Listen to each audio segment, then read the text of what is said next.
আমরা আছি প্যারিসে। হ্যাঁ, এই দেখো প্যারিস রোড, এই দেখো সমুদ্র এটা। আর এই যে কাকা কামাল, কামাল হাই করে দাও। হ্যাঁ, সো এই যে আমাদের দেখো এই সমুদ্র সৈকত এগুলো, বুঝছো? আর এইটা দেখো প্যারিস রোড। এই রোডে আসলে প্রেম একটা না একটা হবেই।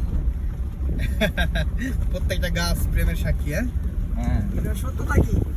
সত্যতা এখন ওই তো একটা ছাগল গাছ খাচ্ছে। ছাগল গাছ খাচ্ছে। খুলে দেখানো লাগবে না এখন। আর ওই যে আমাদের সেই বিখ্যাত, এটা আসলে অনেক সুন্দর লাগছে। আমি এসেছিলাম এর আগে, এখানে পানি ছিল না। সেই বট গাছটা কোথায়? বট গাছটা আরো ওই পাশে 2 কিলো। এই ছাগল ঘাস খাচ্ছে দেখো। ছাগল ঘাস খাচ্ছে না, ছাগল জিনিস একটা। বন্ধু এরকম সুন্দর রোড আশেপাশে পাইছো তোমরা কোথাও? না, মনে হচ্ছে না সেই সৌদি আরবে বুরুজ খলিফার নিচে? হ্যাঁ, হ্যাঁ, দাঁড়া, একটা ছবি তুলবা না? আসার সময় তুললে হবে না?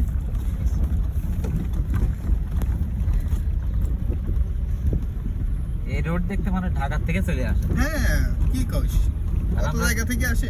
আমরা কুষ্টিয়ার থেকে আসতে পারলাম না। তো কুষ্টি, আর আমার তো বাসা এই জায়গায়, আমি তো তাও আছি না এই জায়গায়।